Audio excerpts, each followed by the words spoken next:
guys, what's happening? Um, Welcome back to the channel where we just talk about movies. I am really excited for the new movie Nosferatu by Robert Eggers. I wanted to watch some, things to get into the spirit, if you will. I know it's coming out December 25th, so, what better time to release a vampire movie than Christmas of all things. But I figured to get myself prepared for this movie, I wanted to talk about uh, I earlier vampire movies. I figured what better place to start with than the original Nosferatu. I had never seen it before. I mean, I've seen stills and stuff like that. Maybe some scenes here and there from film school, but that was about it. Uh, and my God, this movie, there was some, for a 1922 film, an 102-year-old movie that really was just quite breathtaking and quite beautiful in its photography. Uh, it was just, it captures horror. It's all the tropes, all that good stuff of horror. I feel like come directly from this movie. I started off watching the colored version, but there was just something about that just bothered me because it was like colored, but the color would fade in and out, and it was just like, oof. All right, I'm just gonna watch the black and white.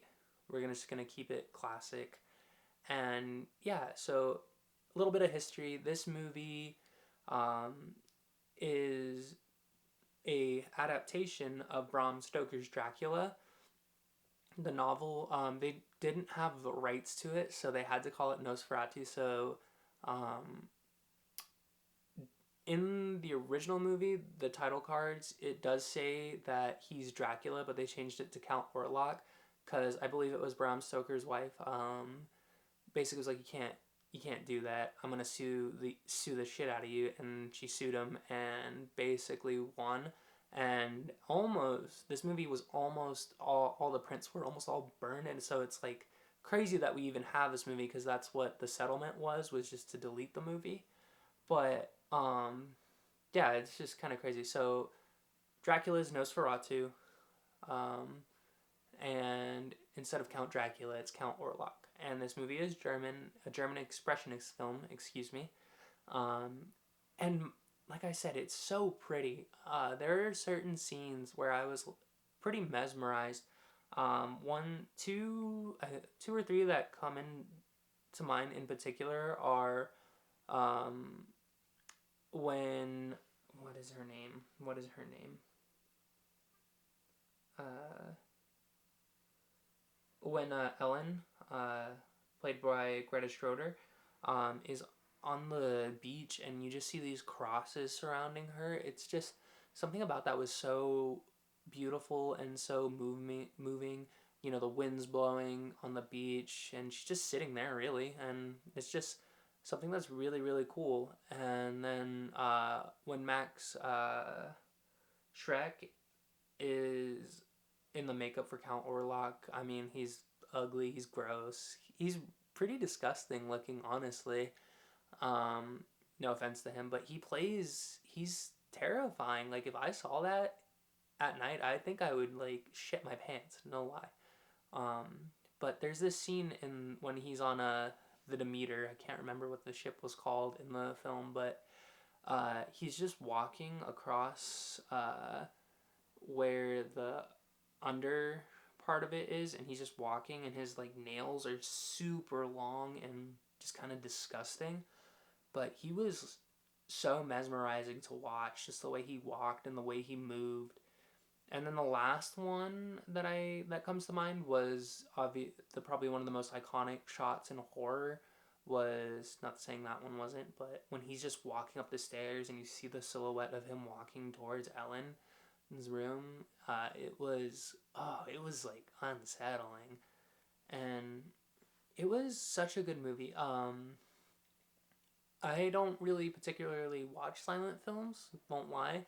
Nothing against them or anything like that, but I would like to watch more because of this movie, and it was beautifully done, and it was scary, I will say. there were certain things where I was like, oh, so that's where that came from. There's this that comes from that, and there was some. I mean, they're funny special effects now, especially with like the werewolf being the hyena. Um, yeah, they got like a little hyena to be like a werewolf, just like walking around the forest, and that was pretty cool that they did that. And it was just, I mean, if there's a wolf, typically it's probably just like a husky or a dog on set. Um, but yeah, I really thoroughly enjoyed this movie, and I would highly recommend it to any horror fans, really. Like, if you love horror and you want to kind of see some roots stuff, or you just want to be inspired to make something really well shot, horror wise. There's no jump scares in this movie.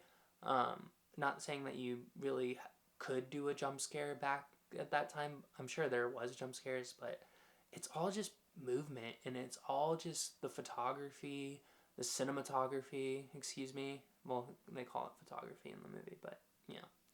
And it's just like it really is. I think they call it a symphony. It's just all movement, and it's so good, and it's Max Shrek, probably one of the top 10 horror monsters that I've seen for me now, easily. He is scary. He is terrifying as that, as Count Orlok, as Nosferatu. And I'm so excited to see how Bill Skarsgård looks, because I've been hearing that he just is unrecognizable. And I'm calling it now. He's going to look like a classic folklore vampire. Now, if you guys know what that means, fine. If you don't, even better. But I've been watching some videos on on vampires, and in my next movie, we're gonna go over Bram Stoker's Dracula, the Francis Ford Coppola movie. If you guys like this movie, like, comment, subscribe, and I definitely highly recommend this. It's a great watch, and thanks. I'll see y'all later.